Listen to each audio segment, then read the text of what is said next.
So I am here back at the 2025 International Auto Show here in Toronto, and of course we have an incredible lineup of hypercars, F50, F40, SC30, and many more. But I'm gonna start over here, which is the first car, well, ever produced that spawned the car industry, the 1986 Mercedes-Benz motor wagon. It looks more like a bicycle, but believe me, it is a car. And then we have this 130H, which was the competitor to the Beetle back in the day, the cost-affordable car in Germany. The exact opposite is this 540K, which is the highest of the highest tier of Mercedes performance and elegance back before the war. The 300 SL Roadster, one of the most iconic cars of all time. And then, well, its baby brother, the 190 SL. And then we have some more modern performance cars being the SLR, a beautiful car with that Mercedes logo being an air intake. This was a collaboration between Mercedes and McLaren before McLaren started building cars. And then moving on, we have the SLS AMG Final Edition. So the last of the SLS, you get the carbon fiber hood, carbon fiber splitter, new rims, a wing, and of course the iconic gull wing doors. Moving on, we have the AMG GT Black Series P1 Edition, which was specially built for only the owners of the Project 1 Edition. And they only made about 40 of these with that's a hand-painted Mercedes logos that costed about $45,000 for that special paint job. Over here, Cadillac has brought two very high-end electric cars, the Celestiq and the Soleil Concept. This one is a production car, a four-door, highly luxurious electric car built in America, well, built in Detroit, and supposed to be a competitor to Rolls-Royce. And then this Soleil, man, I love the design of it, but it is just a concept car in its stage right now. Over here we have Lotus with two Amiras and an Exige, one being the John Player Special Tribute livery. Moving over here, an M5. But then the cool stuff, we have a Ferrari F50, of course, to celebrate 50 years of Ferrari. This one being in Giallo Medina, one of 31 in that color and one of 349 built. I mean, a fully F1 derived V12 engine, tons of carbon fiber, a very cool car. And then the predecessor to that would be this black F40, originally from Japan. Of course, Ferrari was their biggest market, so they chose an American name, F40, and they made 1,311 of these with a V8 engine, tons of carbon fiber use. And the F40 was Ferrari's most profitable car ever. Each one MSRP'd for about $200,000. Over here, we have the Lamborghini Diablo SE30, so 30 years of Lamborghini. This one is chassis number 115 of 150 made, one of the most rare cars in the building. This one coming from Japan with its really nice blue interior. Moving beside that, we have the 2022 Countach, which is essentially a tribute to the Countach that came out back in the day, built on an Aventador platform. It has a fully custom coachwork, about 800 horsepower, and they retail for about $2 million. Over here, they have the Lexus LFA, which is already a really rare car with its V10 tuned by Yamaha, one of 500 in the world. This is the Nürburgring edition, so it has the extra wing, the extra canards, and it's a bit more aggressive. And they only built 25 of those, making it ultra rare, which is about a $70,000 package. Moving beside that, we have the Porsche Carrera GT with its big V10, one of 1,270 they made, this being one of about 6 they made in white, and even rare with the carbon fiber wheels, carbon fiber mirrors, carbon fiber steering wheel, and the terracotta interior. Then probably my favorite is this Pagani Huayra R, which is the track-focused version of the Huayra, with its big long-tail wing, all the carbon fiber work, the Italian flags everywhere. You can see on this one, it's got all the tracks on there that it has raced at, and if you look closely at the rims, you can see just how curved they've been because of that fact. Very cool car, one of only 30 made, and this is the only one in Canada. An incredibly special car. Moving over here, we have the Barrett-Jackson stand. Admittedly, this isn't my cup of tea, but they have this really cool 1967 Ford Mustang GT500 Eleanor replica, recreation. It's a really good recreation of the famous Eleanor.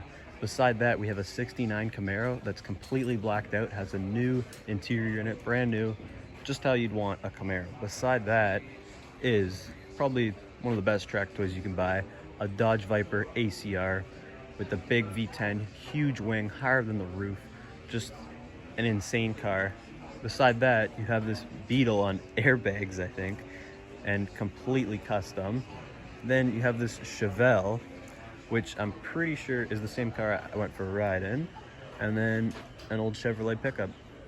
Besides Vantage, a couple of rental Huracans and a 488, a couple of Rivians. Over here we have what might look like a regular 992 GT3 Touring, but this is in fact a 911 ST, which is a manual special version to commemorate 60 years of the 911. So they built 1,963 of these for Porsche's best customers, and I'm pretty sure this one is in like an off-white PTS color. Over here we have an MC20 Chilo with its twin turbocharged V6, this being in the aquamarine rainbow color when you look at it in different ways. Then you have this, which like, never buy that. Over here, two Arturas and a 750 under the cover.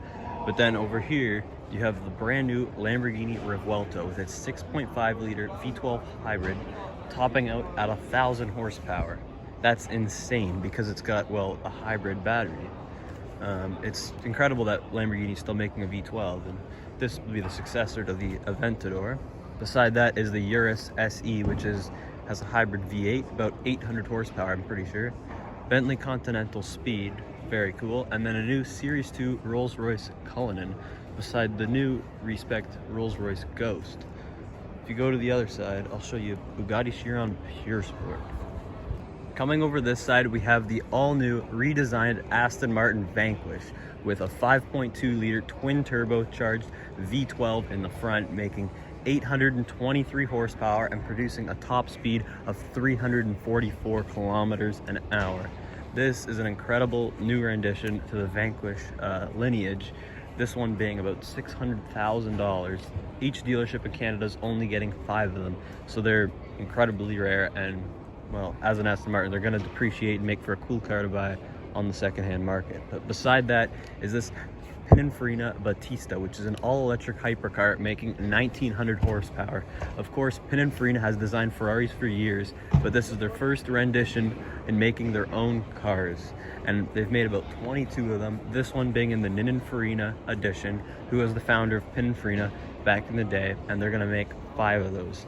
Beside that is this Bugatti Chiron Pure Sport, the track-focused version of the already insane Bugatti Chiron with its 8-liter quad turbocharged V16, making about 1,600 horsepower. This is one of 60 in the Pure Sport variant with tons of carbon fiber materials used, and a totally insane car. Coming over to this side, we have the Ferrari with a pretty boring lineup, 296 GTS, V6 hybrid, Puro Sangue with its V12, and then the Roma Spider. Beside that is the new Lucid Gravity SUV, which is kind of interesting. Got to actually sit in this one yesterday.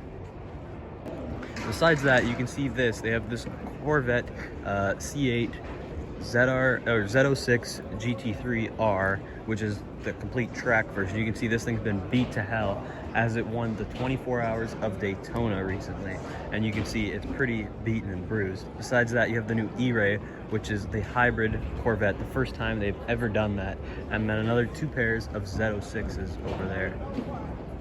Over here we have the Audi RS6 Avant GT, which is the craziest of craziest RX6s built for rallying. With this special livery they all came in. All I know is this is a crazy price and crazy limited. And besides that, this Audi room is really cool, by the way, but they have this Audi R8 GT, which is the final of the final Audi R8s.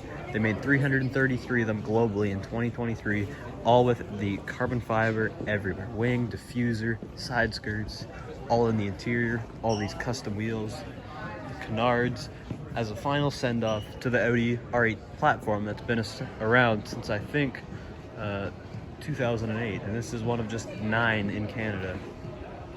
Right over here, I have found a McLaren P1 from 2013, an original Toronto car with the yellow on yellow calipers, yellow everywhere. This is awesome. One of 375 made, of course, with its twin turbocharged V8 assisted by its hybrid platform. This is one of the iconic of the Holy Trinity with its huge wing. This is awesome.